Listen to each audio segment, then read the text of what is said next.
Habari za mdau mpendwa msikilizaji na mtazamaji wa Kivu News Info. Matumaini yetu wewe ni mzima afya kabisa popote pale ambapo unaendelea kutega sikio matangazo yetu ya jioni ya leo, ikiwa tarehe 25 Januari mwaka 2026. Na Kivu News Info kila siku tunaendelea kuletea matangazo yetu tukiwa mashariki mwa Jamhuri ya Kidemokrasia ya Kongo, na nikujuze tu kwamba kama uende ndio ulikuwa mara kwanza unakutana nasi kupitia channel yetu ya YouTube, kabla chochote tunakusii kufanya kitu kimoja: usisahau kusubscribe, kulike, comment na kushare, na kwa wengine wanasema kujabone, kuemea vile na kupartager. Na basi kama tayari utakuwa umeshafanya hivyo, acha tuendelee kusema asante sana kuchagua Kivu News Info kama kituo chako chema cha matangazo yetu na mazungumzo yetu kila siku, na kisha tunakuletea habari sahihi zenye uhakika tena kwa muda muafaka. Langu jina mimi ni Itelo Jelulonga.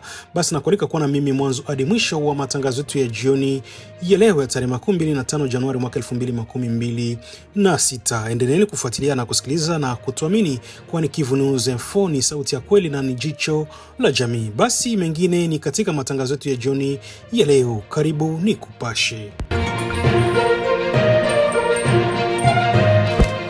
Jeshi la Jamhuri ya Kidemokrasia ya Kongo FARDC liendelea kuongeza mashinikizo ya kijeshi dhidi ya waasi wa M23 katika eneo la Walikale mkoani Kivu Kaskazini kwa kutumia mashambulizi ya angani ili kubaini na kuharibu ngome za waasi muhimu katika eneo hilo. Jumamosi tarehe 24 Januari majira jioni, drone ya kivita FARDC ilifanya mashambulizi makali katika vijiji vya Mpeti na Minjenje vilivyopo katika kijiji cha Banakindi groupement ya Kisimba eneo la Walikale. Maeneo haya mawili yanatajwa kuwa miongoni mwa ngome kuu za waasi wa M23 katika ukanda unaozunguka mji wa kimkakati wa Pinga. Kwa mujibu wa vyanzo vya ndani, drone hiyo ilianza kuonekana angani kuanzia majira saa 12 jioni kabla ya kuacha mabomu kadhaa yaliyolenga moja kwa moja nafasi za waasi. Kijiji cha Mpeti kilichopo umbali wa takribani kilomita 18 kutoka Pinga kilikuwa kinatajwa kuwa ni kambi muhimu ya usambazaji wa vifaa na misaada ya kijeshi ya waasi wa M23. Katibu wa utawala wa groupement ya Kisimba la Vichangu amethibitisha taarifa hizo na kueleza kuwa milipuko hiyo ilisababisha hofu kubwa miongoni mwa wakazi wa eneo hilo. Amesema wananchi walishikiliwa na taharuki kutokana na nguvu ya milipuko hiyo, hali iliyowalazimu wengi kubaki majumbani mwao wakihofia kulipizwa kisasi au kupanuka kwa mapigano. Hadi sasa idadi kamili ya vifo na hasara za mali haijatangazwa rasmi. Hata hivyo, vyanzo mbalimbali vinavyoaminika katika eneo hilo vinaeleza kuwa mashambulizi hayo yameharibu ngome kadhaa za waasi na kusababisha vifo vingi pamoja na uharibifu mkubwa wa vifaa vyao vya kijeshi. Kwa mujibu wa viongozi wa kijamii wa eneo hilo, Peti na Minjenje vilikuwa vituo muhimu vya kukusanya wapiganaji na kuhifadhi vifaa vya ajili ya waasi hao wa M23.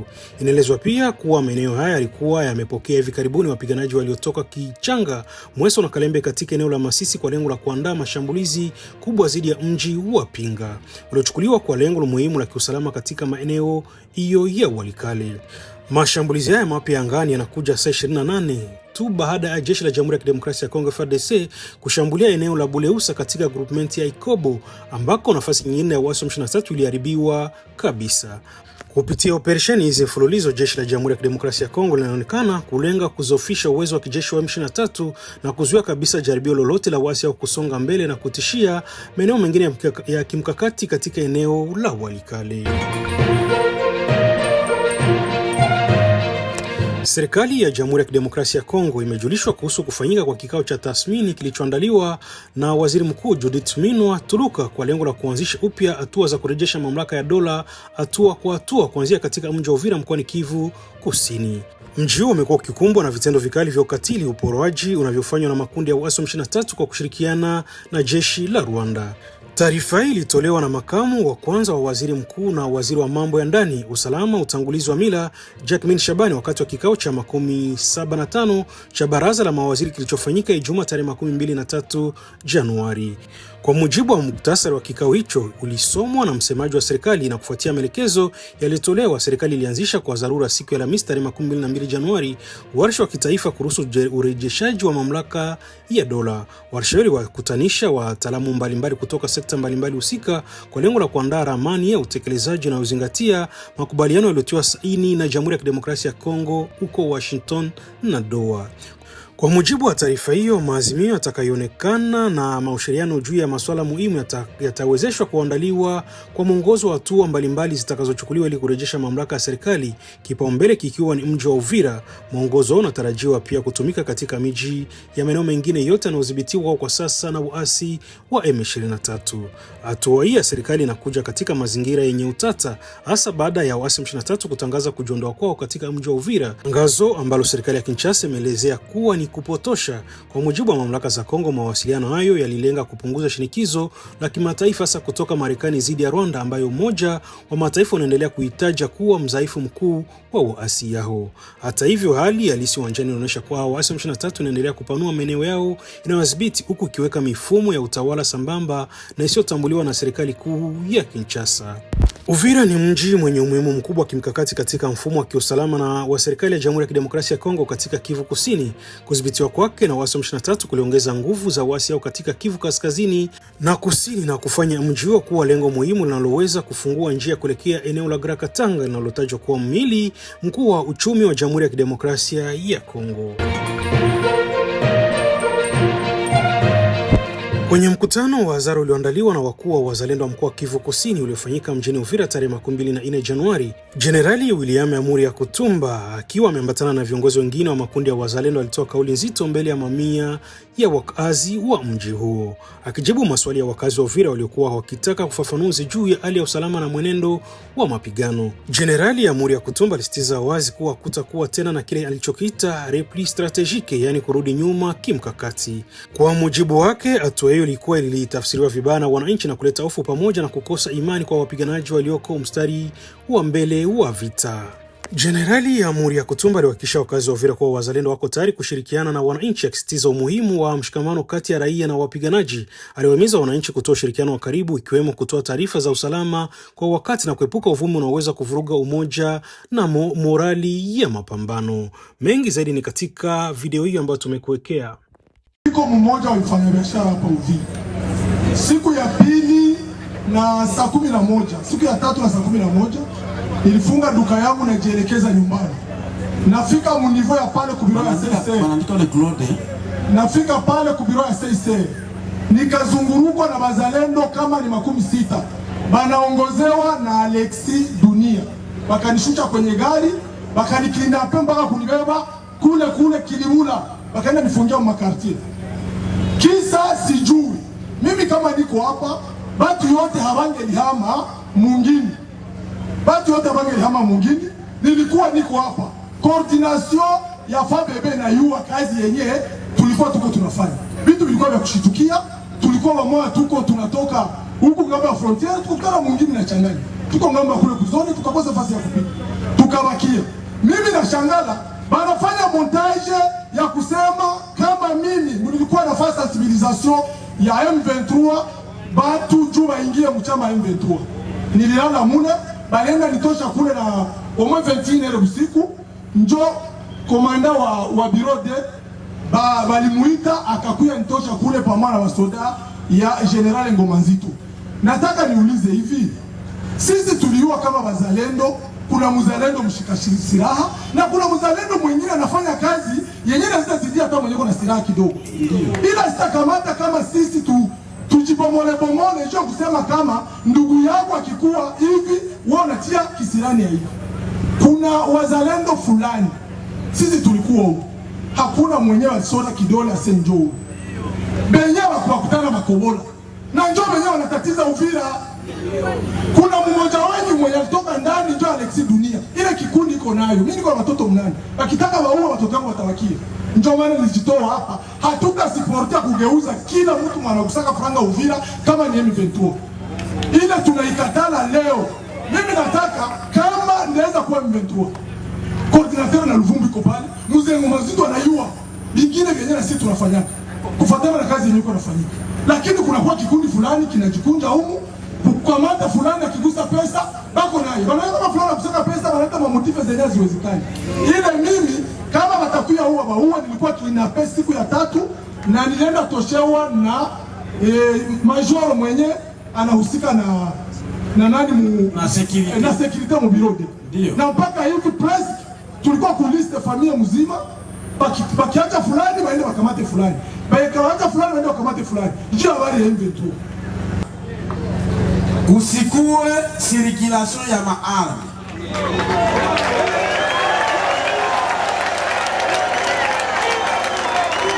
Ile mpango ya kutosha vijana atupende marigima ya kusema tuko na sécuriser Uvira ndani ya Uvira. On ne peut pas sécuriser l'objectif dans l'objectif. Au contraire, on sécurise l'objectif en dehors de l'objectif. Na ndio maana tutasekiriza Uvira kama tuko kule mbele kule. Tutasekiriza Uvira kama tuko milimani mbali kule. Bwana ndio tunafanya security ya Uvira. Tusidanganyane.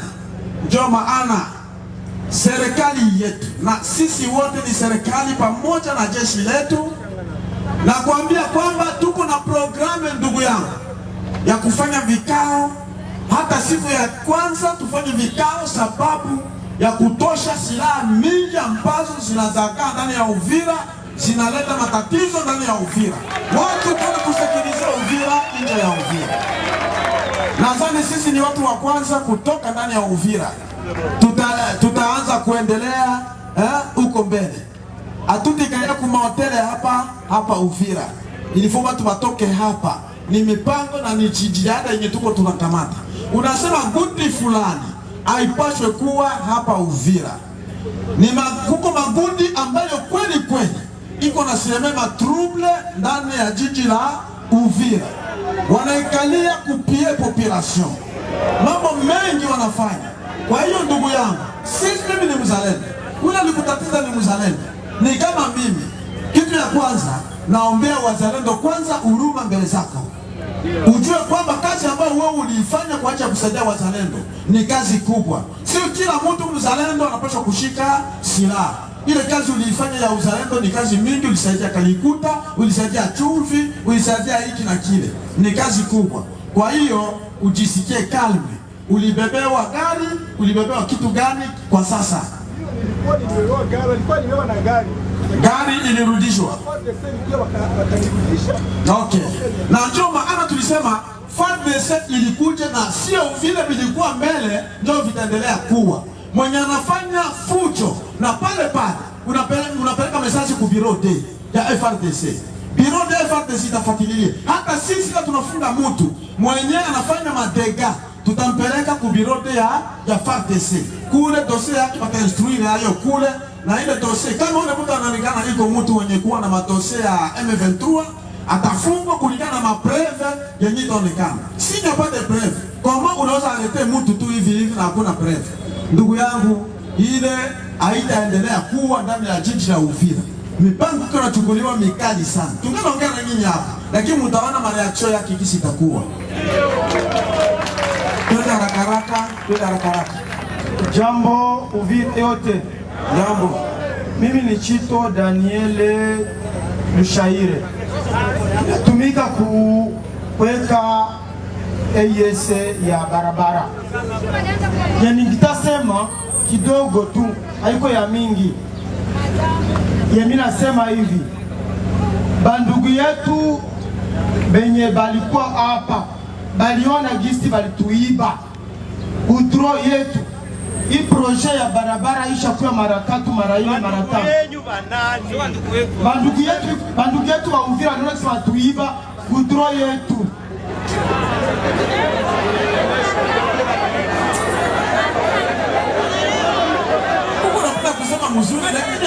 Bandugu yetu wa Kongomani wa Uvira ndio sema tuiba udro yetu.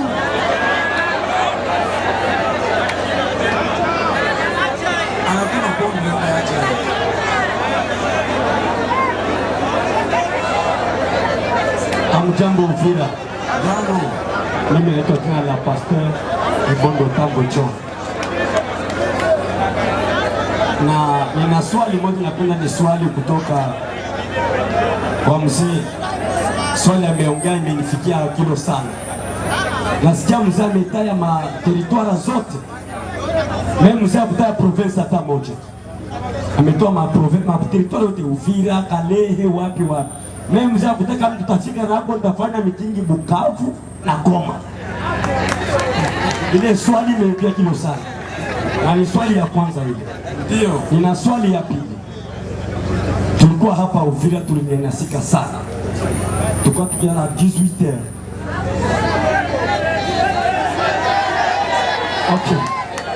Mnisikie makini. Tulikuwa tukilala hapa soit disant 17h, maintenant 18h. Juste. Sasa tulala mwile masa tulikuwa nalala na inquiétude ya kusema eske mtarudia au hamtarudia. Mais parfois la grâce du Seigneur ikashuka mnarudia. Sasa kurudia inakuwa kila garso ashitembe na Android.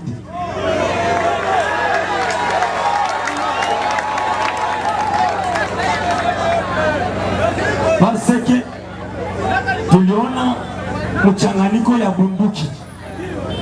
Hatujua mwali kwa kufroni nani na mwali baki hapa ni nani.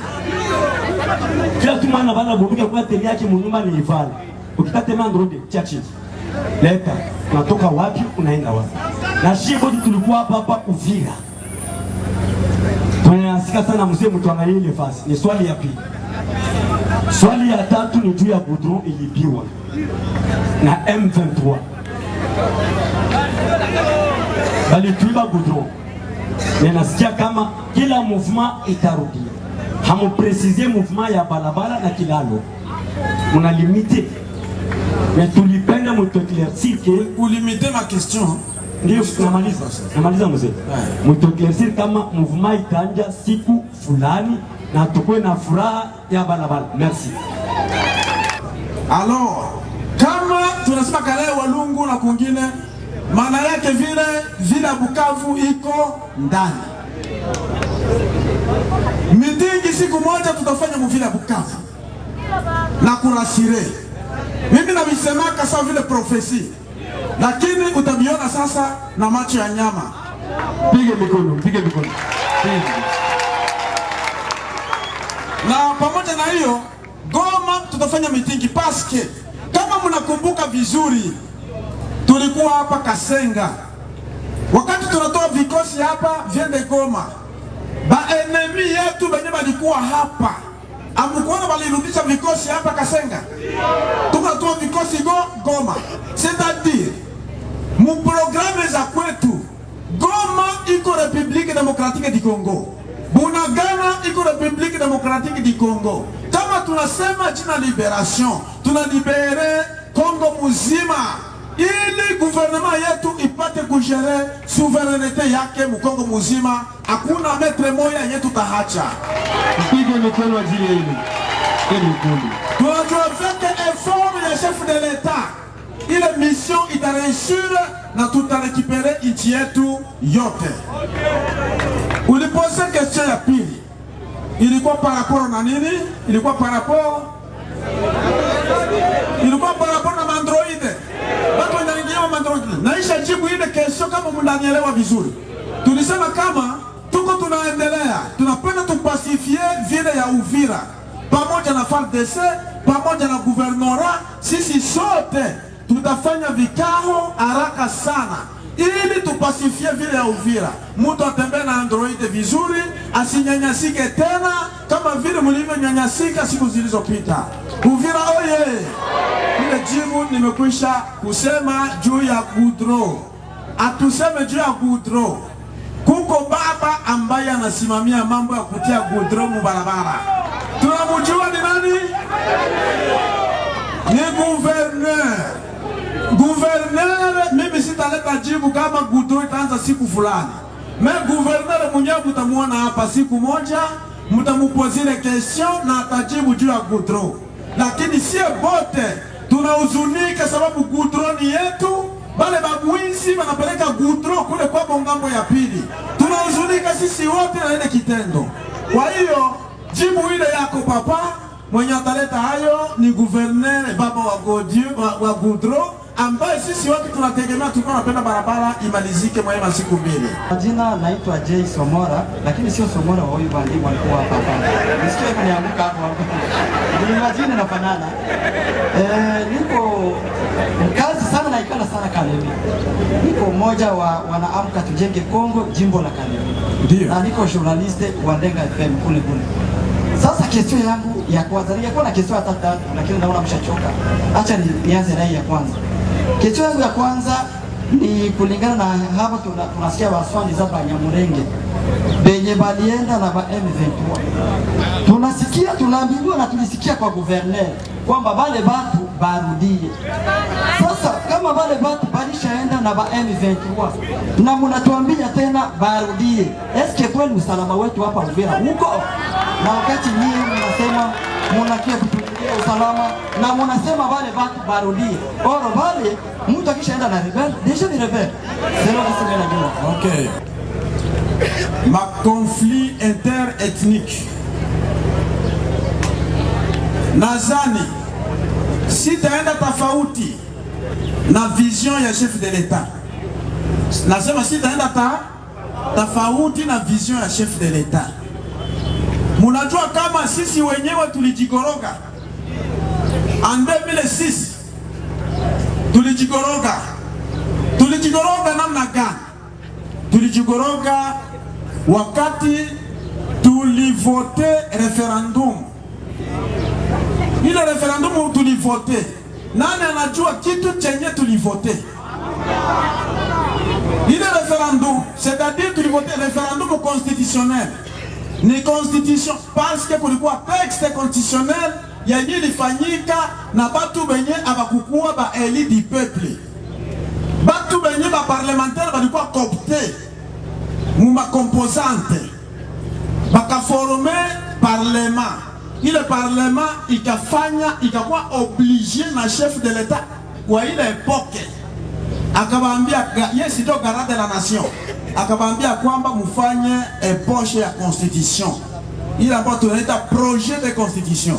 Ile banaita projet parce que ayakuwa constitution il faut ikuwe adopté na peuple congolais.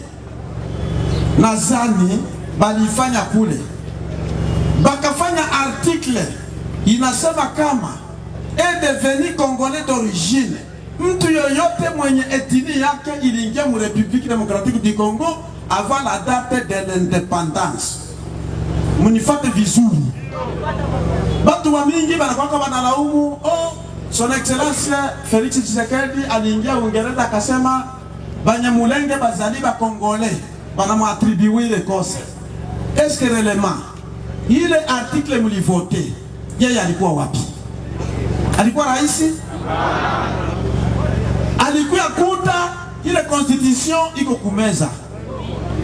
Na mpaka leo haijabadilishwa hata article hii hata moja.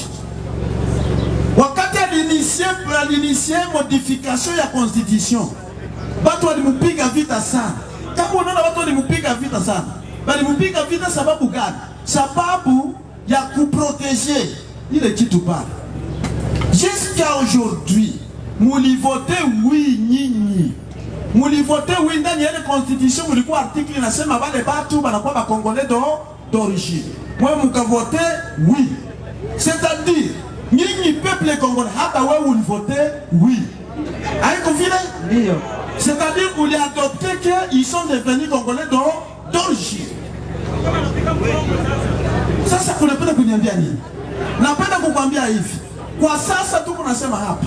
Kuko maprobleme kubwa communauté internationale. Ni vitu vyenye naweza sema na vingine siwezi visema parce que nakwambia kwamba ni eko na probleme kubwa.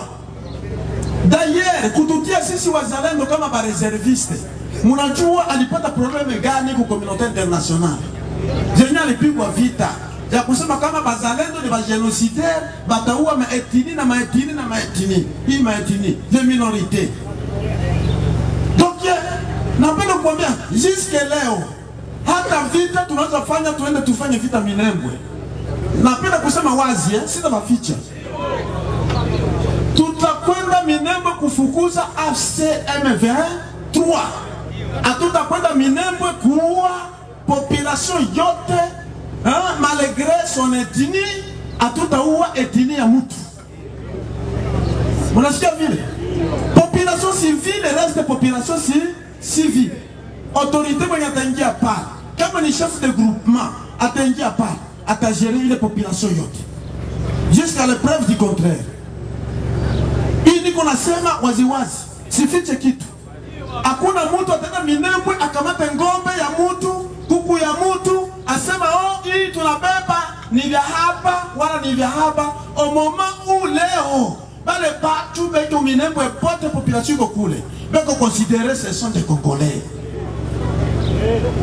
Niko nasema waziwazi, benye balivote nani ni mweye haiko vile mukaba pende nationalité. Est-ce que ni mimi?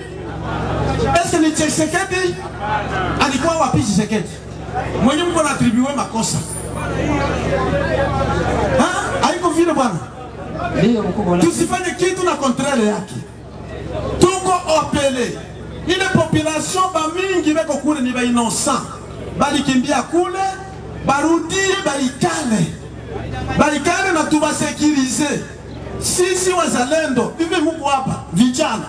Kama ule mtu anarudia bonema, anakuwa kikala kunyumba yake, iko na droit ya sécurité. Tunapaswa kumfanyia sécurité. Munifate mzuri, siseme vraiment si manchemo. Si manchemo. Bakuye tubasekirize. Unasikia bwana? Ndio mkubwa tafadhali. Ni droit yako. Asante sana. Tulikuwa nabo hapa.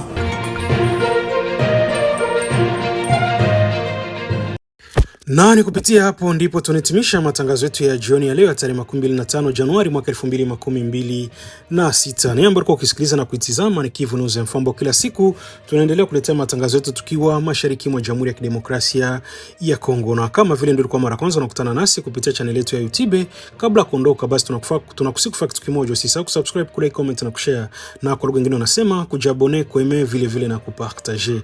Na basi kama tayari utakuwa umeshafanya hivyo, acha tuendelee kusema asante sana kuchagua Kivu News Info kama kituo chako chema cha matangazo. Ni yetu na mazungumzo yetu ya kila siku, na kisha tunakuletea habari sahihi zenye kuaminika tena kwa muda mwafaka. Basi na uendelea kutuandikia na ukatujuza unasikiliza Kivu News Info kwa sehemu gani, na uende ukatuambia maoni yako aiza mapendekezo yako. Kingine ambacho ni muhimu unaweza kufanya, unaweza kubonyeza kwenye titre ya habari hii na itakupeleka moja kwa moja hapo chini kwa description ambako utakutana na linki mbili. Linki ya kwanza ukibonyeza inakupeleka moja kwa moja kujiunga au kujabone kupitia channel yetu ya WhatsApp, na linki ya pili itasababisha unajumuika pamoja nasi kupitia grupu letu la WhatsApp. Na baada ya kufanya hivyo utarisha sana usipitwe na chochote kipindi ambako tutakuwa kupostia habari mpya kupitia channel yetu hii ya YouTube. Langu jina mimi ni Iteloje Lulonga, sina la ziada ila tu acha niendelee kutoa shukrani zangu za dhati kwamba ulikuwa na sisi mwanzo hadi mwisho wa matangazo yetu ya jioni ya leo tarehe 25 Januari mwaka 2026. Na ni Kivu News Info, sauti ya wananchi. Basi nikutakia jioni njema na uenda tena tukutanane kwenye matangazo yetu ya kesho asubuhi kwa mapenzi ya Mwenyezi Mungu.